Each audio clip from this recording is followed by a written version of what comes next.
They warned you. The front office warned you. And now look at what just happened.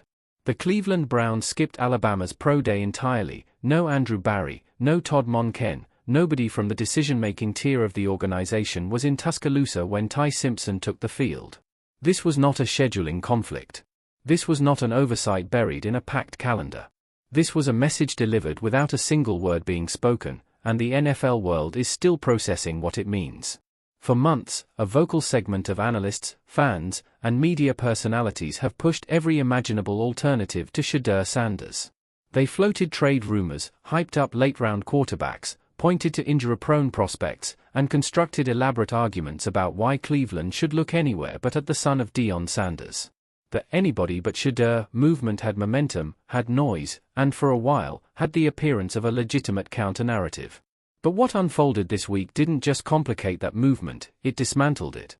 Because when a team holding the second overall pick in the NFL draft, desperately searching for a franchise quarterback, doesn't send a single decision-maker to watch a prospect they've been publicly linked to for months, the evaluation is already over. The verdict was already in. To understand why this moment carries so much weight, you have to go back and look at what the Cleveland Browns have actually been through at the quarterback position. Since 1999, the Browns have cycled through 30 different starting quarterbacks. 30. That is not a streak of bad luck. That is not a franchise that keeps running into unfortunate circumstances. That is a structural pattern, a revolving door that has defined this organization for a quarter century and cost it everything in terms of relevance, competitiveness, and fan confidence. This draft pick, then, is not simply an important decision. It is an existential one.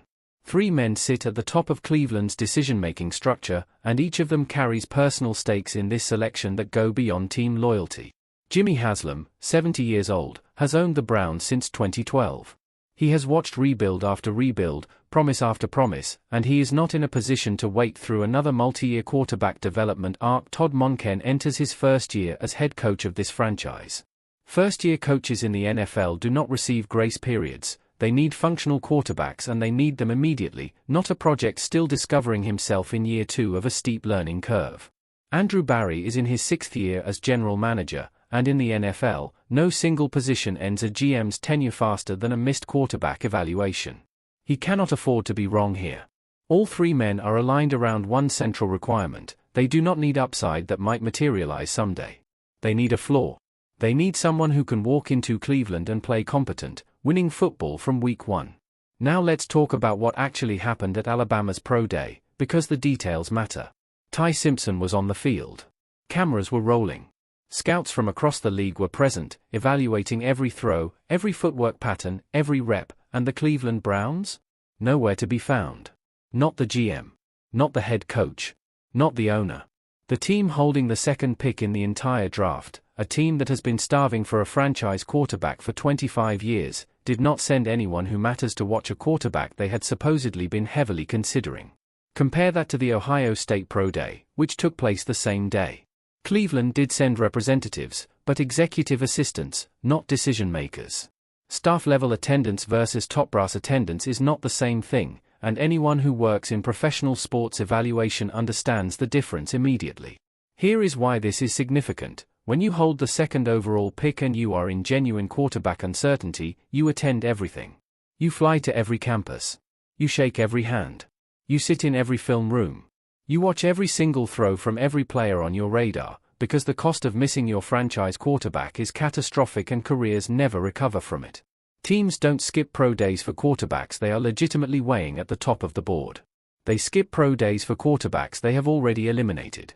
Some corners of the media attempted to spin this as a front office strategy, that Cleveland was playing it close to the vest, protecting information, running a poker move.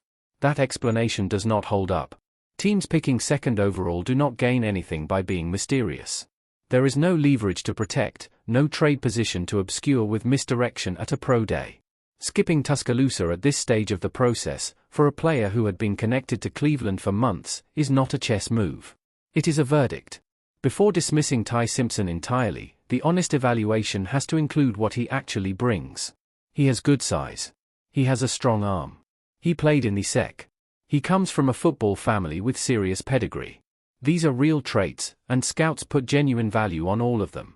But the full picture tells a more complicated story. Simpson had exactly one full season as a starter at Alabama.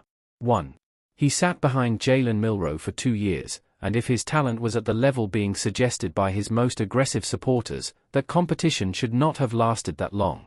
The 2024 tape, reviewed across the full season, shows inconsistency in timing, hesitation in reads, and a confidence level that visibly fluctuated under pressure. Injury concerns added further uncertainty to an evaluation that already had too many open questions. The Rose Bowl against Cal brought the sharpest evidence. Fernando Mendoza, Cal's quarterback, operated with the composure and decisiveness of a seasoned veteran. He moved through progressions cleanly, delivered accurate balls under pressure, and managed the game with clarity. Simpson struggled. The Alabama offense stalled. The gap between the two quarterbacks was not subtle, it was the kind of gap that gets noticed immediately by anyone watching the film objectively. Then came the coaching tell.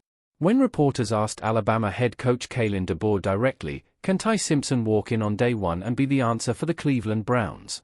DeBoer got careful. He talked about work ethic. He mentioned competing and intangibles.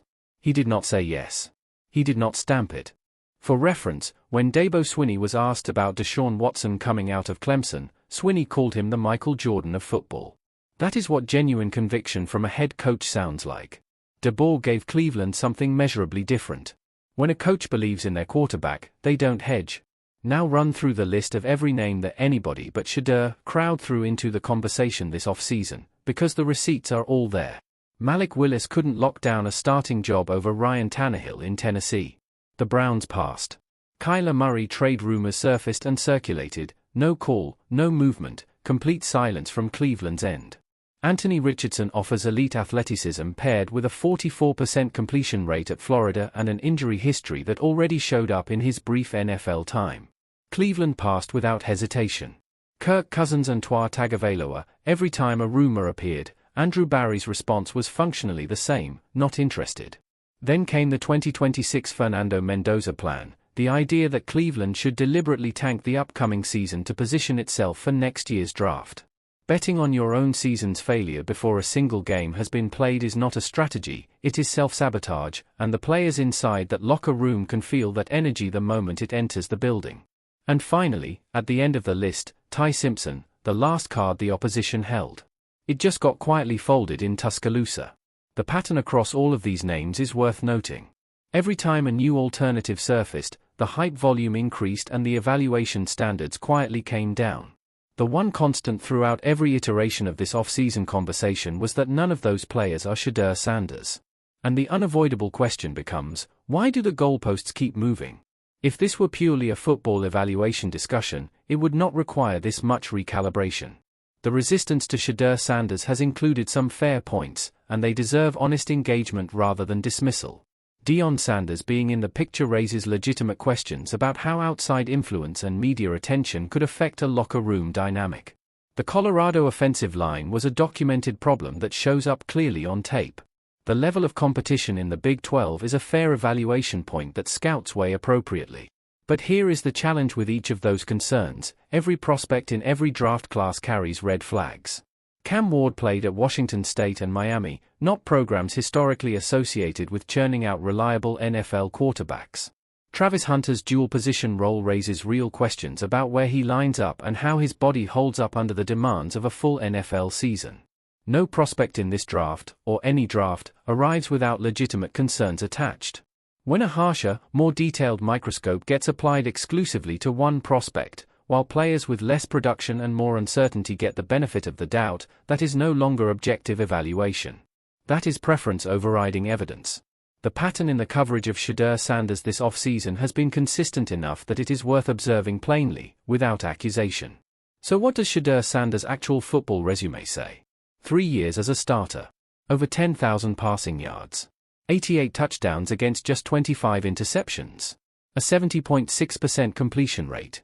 Consistent production in high-pressure situations, against ranked opponents, on national stages where the spotlight was brightest and the margin for error was smallest. That is not a manufactured narrative. That is documentation.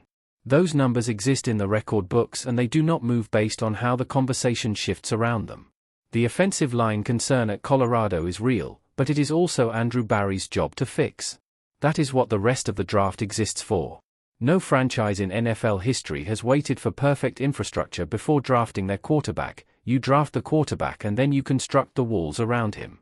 The Dion factor is manageable through structure, clear expectations, and the kind of organizational discipline that a functioning NFL front office applies as a matter of routine. And having a father who has navigated the most intense spotlight professional sports can generate, that is not automatically a distraction. That is a lived education in handling pressure that most NFL quarterbacks have never had access to. Strip away the names. Strip away the father. Strip away the school and the conference and the surrounding noise.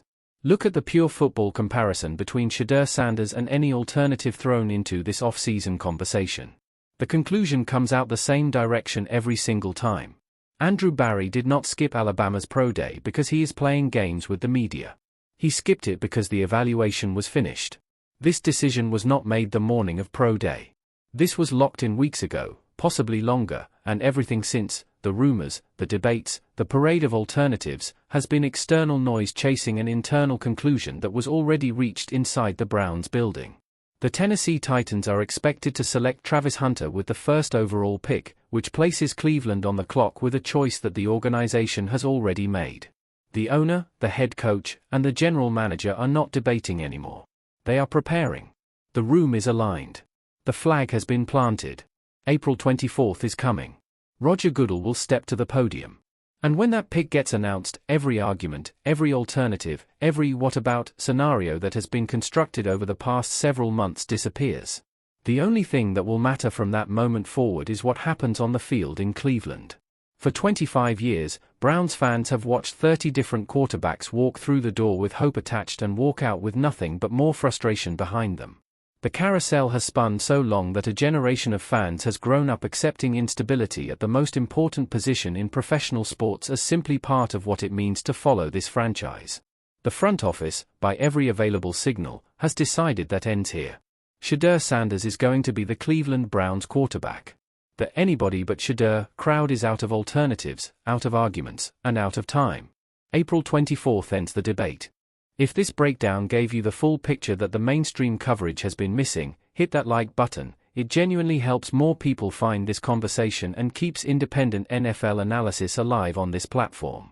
And if you want to stay ahead of every move Cleveland makes between now and draft night, and everything that follows once Shedeur Sanders is officially on the clock, subscribe and turn on notifications. Because this story is just getting started, and you do not want to be catching up when the next chapter drops.